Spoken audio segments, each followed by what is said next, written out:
Welcome to Pete and Hannah's Watch List. I'm your host, Pete Mitchell. I'm here with my great co-host, Hannah. Hello, people. Hannah. We're here today for AFI Top 100 10-Year Revisited. But before we begin, let us tell the viewers and the listeners what they should do. Pretty please leave a like and subscribe to the channel. Leave a comment down below your feedback on this show, any of our other shows, thoughts, feelings, criticisms. Welcome. Hit the notification button and you'll get great content like this one. Huge news for the channel. We've been pumping it up, but we've got our own recording studio. We've built it on our place. We converted one of our rooms into a recording studio. You can start seeing we've got our new background. We're going to have we've got a home theatre. We've put a big screen in. Movie theatre. We're going to have the walls haven't been painted yet, but we'll put all our movie posters up, and we've got all these other ones as well. They're going to go up, so that will be, you'll see a couple of different bits when we have guests over to rank movies, and so you'll have three different sort of things. This is one of the viewing things. There'll be another one. There'll be three. We'll do once it's all done, we'll do a complete tour and we'll put it up online. Are you really excited for the new year? Yeah, New Year. It's going to be great. So we'll talk about more on what's next and also on our Watchies. second annual Watchies. Yeah. Which is our end of year recap show, which drops this week. So huge week on the channel. You know, Christmas is here, but we will endeavour to put up episodes every day. Try to. Let us get on to today's show, and it's all about movie number 47, and that is A Streetcar Named Desire. Desire. Have you seen this movie before? No. I haven't seen this movie either. Crazy. Seen bits and pieces of it, but I've never seen the whole movie the whole way through. Where did we watch it? We rented it on Amazon Prime. You can also buy it on DVD as well. Yeah. There's a couple of streaming services in the States that's got it. HBO Max, as it is a Warner Brothers picture. The elevator pitch for this movie: Blanche Dubois moves to New Orleans to live with her sister Stella and her brother-in-law Stanley Kowalski. Stanley. Hannah, what did you know about this movie before we watched it? I only know it from the yelling of the name Stella. Stella Yeller. From other things, like The Simpsons has spoofed it, did a whole episode about it. There's, even a Modern Family has a really funny joke where they're looking for the dog named Stella and shouting out the name and stuff. Yeah, I've seen that, and I knew it was a very famous play, but to my knowledge, I just never knew the exact plot or what actually happens in the movie. I had no idea about these characters. Were you surprised with what you saw? Surprised at the fact, I was like, because I've seen Vivian Lee's other work and I'd never seen Streetcar, so it was a little bit like, she's doing this, but she's also really nuts. She's really put on the nuts. Persona. I just didn't expect this movie. It's weird. It's really weird how high this movie is too. Okay, so Maker Studio, Hannah, is Warner Brothers, and it was released on September 19th, 1951. And it goes for 125 minutes, and the budget is $1.8 million. Let's have a look at the movies of 1951. So at 10, we had a war, At War with the Army, which is by Paramount. A Place in the Sun, which is also by Paramount. An American in Paris, which one of my is MGM. Yep. That's My Boy, Paramount. The African Queen, which has been on this list, and we highly enjoyed that. That's number 6. That was by United Artists. A Streetcar Named Desire was number 5 for Warner Brothers. The Great Caruso was for MGM. David and Bathsheba was for 20th Century Fox. Showboat and Carl Vedatis were the two biggest Showboat grosses that year, and it was for MGM. That one's the Howard Keel, Kathy Grayson version, and I like that one. Doesn't stand on the test of time, but I like it. So the story behind this movie is based on a play by Tennessee Williams. Now, Tennessee Williams, Arthur Miller were the two biggest playwrights. American playwrights. They were of their time, and it's probably two of the best known playwrights of all time. Yeah, no, definitely put them. They're right there with the Shakespeare and stuff.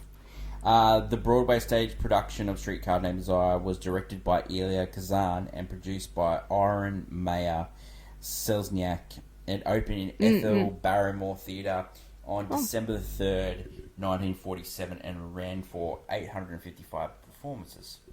When they were trying to make this into a movie, Eli Kazan originally resisted the idea of directing the film adaptation, as he felt he had achieved everything he wanted to with the stage version. It was only after Tennessee Williams implored him to take an assignment that, Eli signed on. 9 members of the original cast were in the movie: Marlon Brando, Kim Hunter, Carl Malden, Rudy Bond, Nick Dennis, Peg Hillis, Richard Carrick, Ann Deere, and Edna Thomas. Yeah. All repeated their roles, which is highly unusual, as even at the time, like even now. That is unusual, especially then, too. The one person that was changed was Blanche's character, and that was played by Vivian Leigh in the movie. And she had starred on the London version of A Streetcar Named Desire. Oh, well. But the Broadway version was starred by Jessica Tandy. Oh, really? Ended up winning an Academy Award for Driving Miss Daisy. The decision behind Jessica getting dropped was because Vivian Leigh had more star power. Yeah, it's Vivian Leigh. The script for the movie follows the Tennessee Williams play very closely, with several changes to get it past the restrictors. Yeah, restrictions. Yeah. So the first exclusion was the Blanche's late husband's homosexuality, which is referred to explicitly in the play, but it was only referred to referentially in the movie. In the play, Blanche caught him in bed with another man and screamed at him, calling him weak, and he undid himself. She blames herself for the understanding his feelings and his resulting, taking his own life. In the movie, the fact that her husband committed suicide is masked with a line from Blanche saying she killed him herself.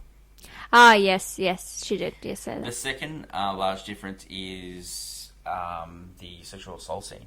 Because they don't really show. Yeah, it's only explicitly shown in the play, but it is obviously alluded to quite heavily. 2 of Stanley's key lines in the scene were omitted from the theatrical release.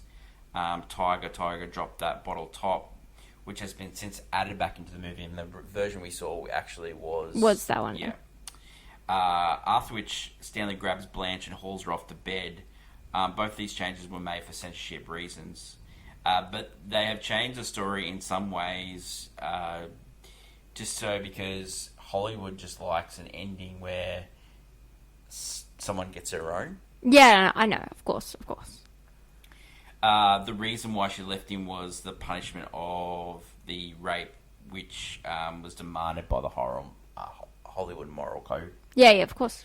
The Catholic Legion of Decency threatened to sink the box office prospects for the film with the condemned rating. Elia Kazan made it a last effort to get his uncut version seen by the public. He asked Warner Brothers to try and release the film, but his director's version and edited version it's clearly marked for the audience, but Warner Brothers would not go for it. He also tried to get it shown at Venice Film Festival. Again, Warner's refused. In the end, Warner's restored Eli Kazan's version in 1993. Yeah, when everyone's like okay with that kind of stuff. And that is the version we saw. Eli Kazan was the director of this film, and he was known for East of Eden and On the Waterfront, which he ended up winning for, and he's on this list, so we'll review that later, and we'll go into his On the Waterfront life. Yeah, and On the Waterfront, probably a bigger deal for him as well. Yeah. Actors in the movie. So we had Vivian Leigh as Blanche Dubois. We had Marlon Brando as Stanley Kowalski. Kim Hunter as Stella Kowalski. Carl Malden as Mitch. Rudy Bond as Steve Hubble. And Peg Hillis as Eunice Hubble, which were the upstairs neighbours? Upstairs? Yes, upstairs. Okay, so let's have a talk about... So Vivian Leigh was famous for Gone with the Wind. And A role before it got to Vivian Leigh was actually offered to Olivia de Havilland, who refused it, and her husband gave her the advice that you should Go for it. no Go against it. Yeah. Olivia's husband said go Marlon Brando. against it. This is his second role, and then this is the first role that he got nominated for Best Actor. He got nominated in 4 successive years. They were Streetcar Named Desire, Viva Zapata, where he played a Mexican... war chief. Yeah, war chief. Julius Caesar. Julius Yeah, Caesar. and culminating the win on the Waterfront, which we'll talk about later. And he was also a winner for Godfather, but he never claimed that award. Yes, Carl I know. Malden, Yep. who was starred in Patton. He also became a TV star in The Streets of San Francisco with Michael Douglas. Oh, wow. Kim Hunter, we later saw her in the Planet of the Apes movies. Reaction to the film at the time, it was a box office success for the movie of its type. Scored with the box office $8 million, and it was in the top 10 of the year. Upon the release, the film drew high praise from New York Times critic Bosley Crowther. I love some of these names. Some of those names. Yeah. He stated that the inner torments are seldom projected with such sensitivity and clarity on the screen. A commanding performance by Vivian Leigh and Marlon Brando make it a must-watch. Okay, so the awards. It was nominated for Best Picture, Best Director, Best Actor for Marlon Brando, Best Actress for Vivian Leigh, Best Supporting Actress for Carl Malden, Best Supporting Actress for Kim Hunter, Best Adapted Screenplay for Tennessee Williams, and Best Production Design, Best Cinematography, Best Costume Design, Best Original Score, and Best Sound Mixing. It won for Best Actress for Vivian Leigh, Best Supporting for Carl, Best Supporting Actress for Kim Hunter, and Best Production Design. The only other movies that had all these acting nominations for all these categories and ended up winning a few were Network and Everywhere All at Once, won multiple times. That's true, yeah. Yeah, we talked about that when we did Network. Yeah. Hen, reaction to the film recently. Yeah. Oh, before we go on to that, did it deserve to win any more Acting. awards? Do you want to talk about the Oscars of that year? I think we've only talked about it a little bit with African Queen. Yeah. So Humphrey Bogart won. I think he deserved it. Like a lot of people said that Marlon Brando was robbed, but I thought Humphrey Bogart was just a... Yeah. I love that performance. Some... Vivian Leigh beat Katharine Hepburn, but yeah, Katharine Hepburn did win a lot of times. Yeah, sorry. I think 3 or something. Yeah. So the winner of the Best Picture of that year, it didn't go. So A Place in the Sun won for George Stevens for directing. Yeah, so directing, but he beat John Huston, and he beat Vincent Minnelli for American Paris. Which crazy, because Vincent Minnelli's directing in American Paris probably... Like, it's up there next to Moving St. Louis with his directing. So the best picture of that year was An American in Paris. Yes. It beat Decisions Before Dawn, A Place in the Sun, Quo Vadis, and A Streetcar Named Desire. I think it's... African Queen never got Yeah, to win. and if it did, that's when I would be, like, questioning it. But American in Paris, because, yeah, deserved. Because that film is... When you get to that end scene, it's stunning. It's incredible. Yeah. Written recently. So before we talk about the big thing that happened with this movie, okay, which was The Simpsons. Though this movie didn't have a sequel on the stage, they made a movie in 2020. You Slept Too Long in Silence. The movie had ended with Vivian Leigh's character being taken to a mental hospital. This movie sets 40 years later, and the play starts with the funeral of Stanley, and among those attending the funeral are Blanche, who has been brought back from the hospital by Mitch. Crazy. Yeah. That's crazy. The Simpsons episode where Marge plays... A streetcar named Marge, yeah. Yeah, Marge plays Blanche. Which, by the way, when I'm watching this movie and realizing... Marge played Blanche, like this character, I was like quite surprised. Yeah. I feel like she gives Stella vibes. Like Marge gives Stella vibes. Yeah. And so I was surprised that she plays, And then again, when you see this movie, and you're like, Ned willingly played Stanley? Yeah. Like, huge for Ned. Ned's got range. Ned has range. Ned has range. What an episode. Like, we talk about The Simpsons a lot, but it is amazing. Oh, yeah. It's also the thing with that episode. It's the thing that's really funny is that they turn it into a musical. And so, yeah, Stella, Yella, You Can Always Depend on the Kindness of Strangers is a classic. Yeah, no, it's really funny to turn something like that and make it a whole shtick of an episode.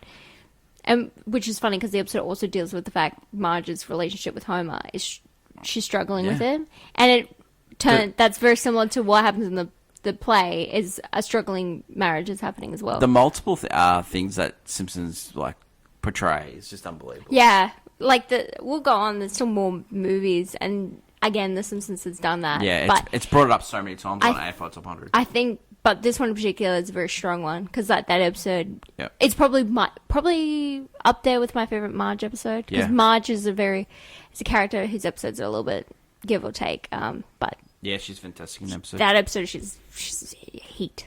Hannah, every Thursday on Movie News, we do a segment called Clickbait, where we give our hottiest hot takes. And I gave my top 5 Christmas movies, controversially left out It's a Wonderful Life. People didn't like that, but I named Die Hard number 1. Hannah, your hottie hot take for A Streetcar Named Desire. My hottie hot take. It'd be that these acting movies, which we've seen one similar. We saw on this list. We saw Who's Afraid of Virginia Woolf, and there's been other movies, plays, all that jazz. The thing that makes some of these ones is the overacting in them. And this is 2 weeks in a row. You're also the overacting. Okay, so I was going to say with the overacting that it makes the movie, but also we as a society would not let a movie get away with that these days. We'd call it out. But this was like trumpeted. Like both of them were nominated for Best Picture. You know, there's like people like just give it to actors for overacting and going for it. In the sense that, okay, so the movie this year that kind of feels like Josh Hartnett was overacting in the movie Trapped. Trapped, yeah. He was very much overacting. Which we love. We loved because it works for the film, because we think it's a subversive comedy. Yeah. But in this, it's the same thing. It's like you think it's, it's like a serious play, but you have Vivian Lee just like going absolutely banana balls to the wall in this movie, and you need it because when you get down to the nitty gritty, like you pick apart this play, it's like very, very dramatic and very serious subject matter that honestly, if you were taking it seriously, like really like seriously, it would be a hard watch and I couldn't sit through it. But because you have Vivian Lee, playing this character quite wild, and then you have even Marlon Brando, he's like slowly cooking more and more with the character that you're like, I need this right now. Like I need this acting because if I didn't have it, I would just say pass. Like wow, great theater work, but it's like, you know, if I wanted to see a play, I'd go see a play. You know, kind of thing. Like I agree wholeheartedly. Yeah. I think it actually makes a movie the overacting. Yeah. So, but I see your point as well, as the fact that nowadays we would, a society just mock it for overacting. 100%. But then we look back on these movies, because the same thing with Who's Afraid of Virginia Woolf, the overacting in that, with Elizabeth Taylor, it's completely overacting in that movie. It makes the film. I was actually going to bring up Who's Afraid of Virginia Woolf, because there's a lot of similarities. Yeah. I'm like, I won't say she's aging. She's still young, but technically Vivian Lee, from how people see her, she was aging. But they were both young and playing older. They were playing way older than what they are. Yeah. They're trying to make out that Vivian Lee was in her late 40s, but when she made this, she was like 38. Yes. The way this character doesn't like to be seen in the light also helps with the whole shtick they're going with. No, overacting. Yeah, quite need it. Let's get on to Pete and Hannah's review, and we start off with the scene breakdown. We start off in the movie. We see the great Vivian Lee arrive at the train station and drops the name of the movie straight away. Love that. I Straight need away. to find the Shuka news. So she runs into a sailor that gives her advice, and that sailor is played by Mickey Korn, and he had previously appeared with Vivian Leigh in Gone with the Wind as Bo Wilkes, the child of Olivia de Havilland's character Melanie. Towards the end of the film, when the character was 5 years old, Mickey Korn mentioned this to someone else on the set at Street Cameras. The world got back to Lee, and she called him into the restaurant, and they had a half-hour chat. In the interview in the 70s, Kuhn stated that Lee was extremely kind to him and one of the loveliest letters that he had met in his life. Wow! I love that! That's a good little story. That's a good story. So Blanche arrives where Stella lives, and she's like mortified. Like these two are like hoity-toity. Like they grew up. They grew up. Yeah. They grew up in like a posh, and they're living in squalor at the moment. Blanche catches up with Stella at the bowling alley. She's acting really scatty at the time. Like, you don't understand what's going on with her. Yeah, you're starting to notice that she's a little bit a flight risk, some would say. And then we first get the first impressions of Stanley through Stella's eyes, where she's telling stories about what's he like and what's his caper. Yeah. Then we get Stanley interacting with Stella, and then Stanley meeting Blanche for the first time, and Stanley thinks Blanche is taking Stella for a ride and just like all the clothes that she has, and this is not on the up and up. Like, you're living poor, and this woman is just living unbelievably well, and like at this stage you can just see Marlon Brando like, how attractive is he in this movie? Yeah, I was surprised because I think I've only I've seen his Superman's dad. Yeah, and the way reading off cue cards, eating oranges and like being a fat cat, and so to speak. So seeing him young, like I've never watched his movies. It's really amazing how like he was really giving it to this role. And then towards the end, he's like reading off cue cards, and not only that, people consider him the great, and he's just like who, like who, like he's like one of those actors that just doesn't care. He's like, I just did my job. So Blanche tells Stella that she lost Belle Reve. Now Belle Reve is the home, and it used to have like it's giving me Terra vibes. When she lost Terra, she loses Terra. Huge plantation, and then it becomes like a small plantation. And like 20 acres, graveyard, small, and it's a huge mansion, and she's lost it. Then Blanche meets Harold Mitchell for the first time. Harold's played by Kyle Maldron. They're playing cards and they're carrying on. There's drinking, like radio going on, and then Stanley comes in, throws the radio out the window, and then beats Stella mercifully.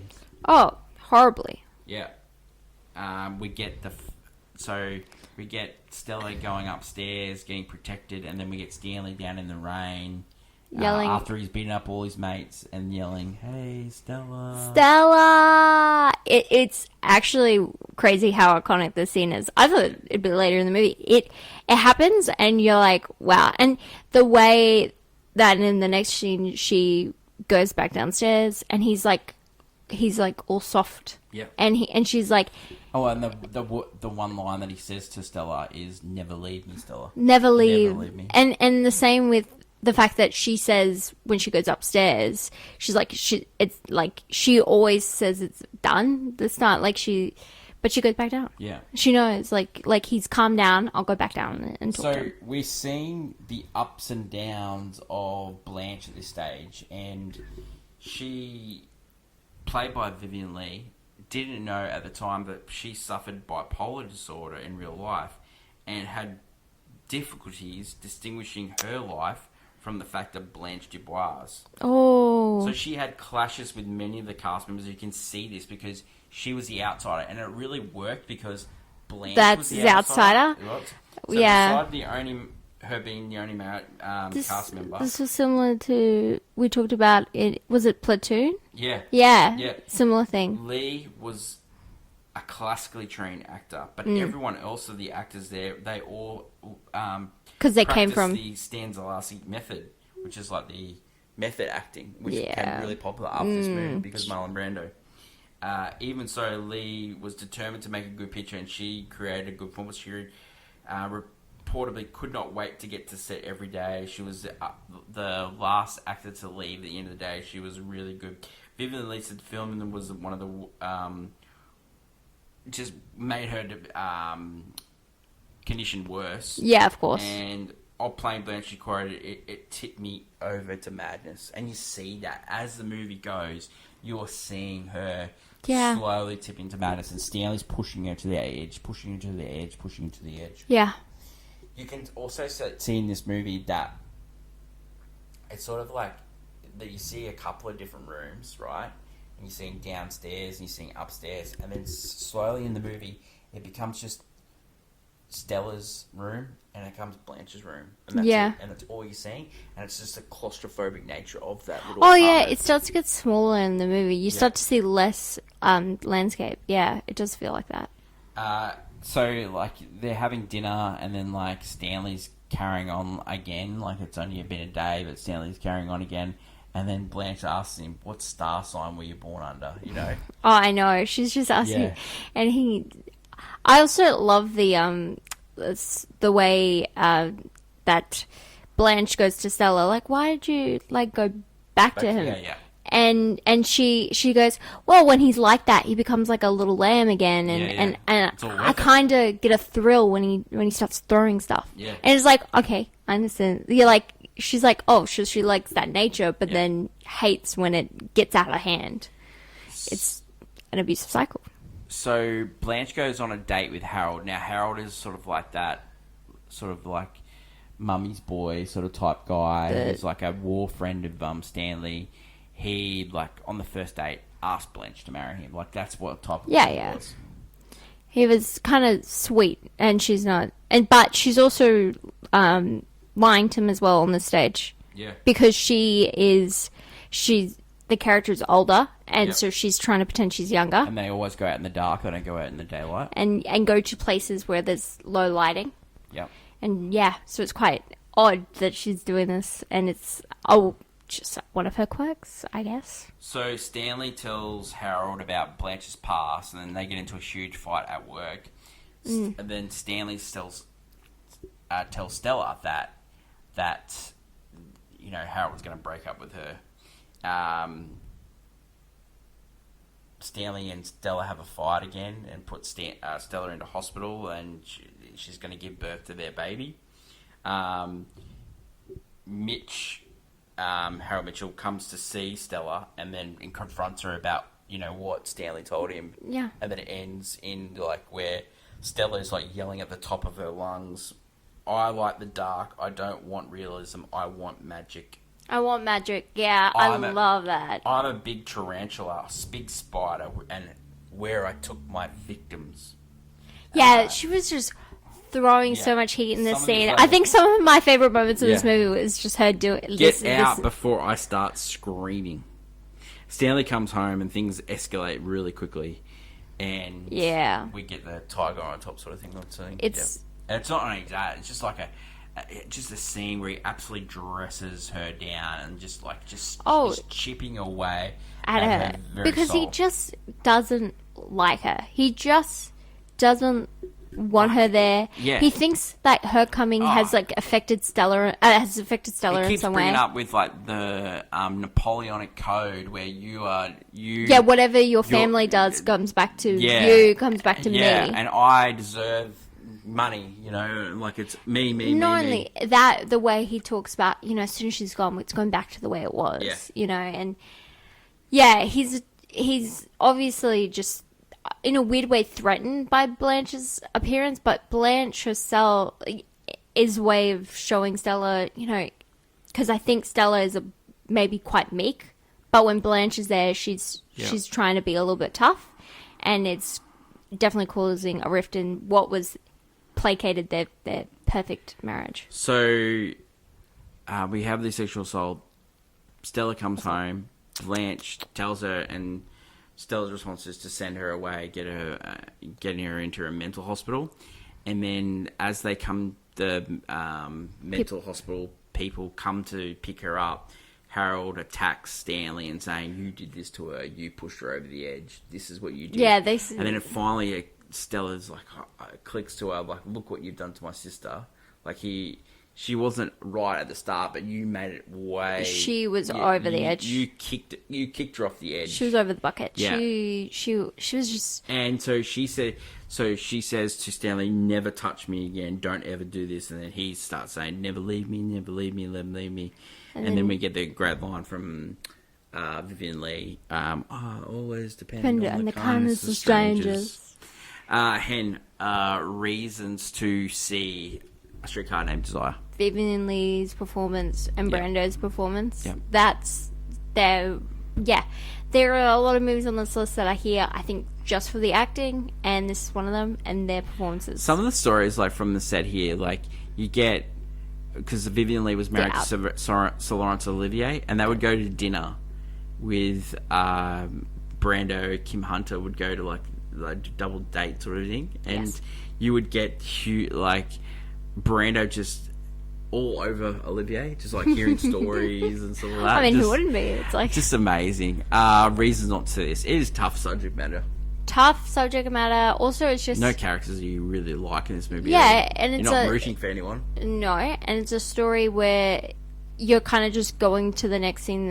It's not something that I'd say flows right, because you're not rooting for anyone in a weird way. It's hard to say, but you're kind of just going with emotions to see how far these characters go down a wall. There's a better version of this movie, in my opinion, and that movie is Who's Afraid of Virginia Woolf. Yeah, similar Descent, but the weird marriage thing. And they don't like each other. Then and the performances in Who's Afraid of Virginia Woolf are just unbelievably brilliant. Yeah, you just amazing. I just loved it. I just find it's really weird that how high Streetcar made it. Compared to Virginia Woolf. I don't mind both being on the list. I just find it strange how high it reached.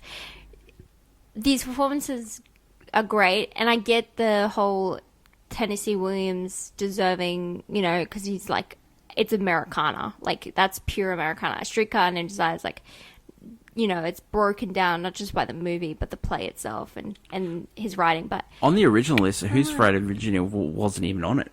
Yeah, so it was added before the 67. performance, and it's really it's like having them both kind of feels weird, because it feels like when you have Who's Afraid of Virginia Woolf as a play movie with a great actors performing, it's technically better than Streetcar Named Desire. Yep.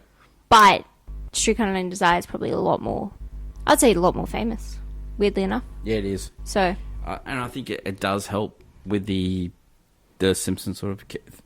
Simpsons and other films and shows that have definitely made fun of this movie. Does this deserve to be on the list? You have to choose between the two. I'd say it deserves if you don't have Virginia Woolf. If we were doing the list, we would have Virginia Woolf. Yeah, I think we'd choose it over. Although I love... Would you buy this on Blu-ray? I would only buy it because I like Vivian Leigh and I would own it all over work. Yeah. I wouldn't buy it necessarily because I would choose to want to have this particular movie. I'm like, because I'm going to whack out. Yeah. I'm not something you'd watch all the time. No. But if you're if you're doing a podcast about Vivian Leigh, man, this is one you got to have. You got to talk about it. It's a great performance. Yeah. Rating for this one. What are you going to give it? So, Who's Afraid of Virginia Woolf? I think we gave it... Was it 3? Was it Golf Club? Yeah, it was Golf Club, bordering on banger. Yeah. Yeah, so this would... It's on that same level, but... I don't know, the story-wise. What do you think? Because it's on that same level, it's just not as good as that. So, is it the best of I Played on My Phone? Or is it...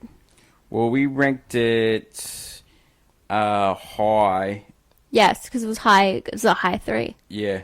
So, what are you thinking? Is it a bottom 3 or a high 2? I think it is a bottom 3. I think it's a golf. A golf clap? Because Vivian Leigh's performance is just brilliant. Even Brando. Absolutely brilliant. Yeah. Brando as well. That is it for today's show. Next week, Hannah is going to host the show, And what movie are we hosting for movie number 46, Hen? It happened one night. What a movie. Yeah. What a movie. Clark Gable. Looking forward to Carol watching Lombard. that on our big screen. It will be huge. Yep. Thank you, everyone, for watching. We're looking forward to our episode of What's Next, where we preview Mufasa. Yes, because he always wanted a brother. Yes, and we're also going to take a look at the holiday Netflix action fest Carry On. Does it become a Christmas classic? Does it? Sure. Does it? You'll have to find out. Sure. That is it for today's show. Don't forget to leave a comment below, like, follow, and subscribe to our channel. Thanks, everyone, for watching and listening. We appreciate you. And long live cinema. And until we meet again, that's my love co Hannah. It's bye for now. Bye.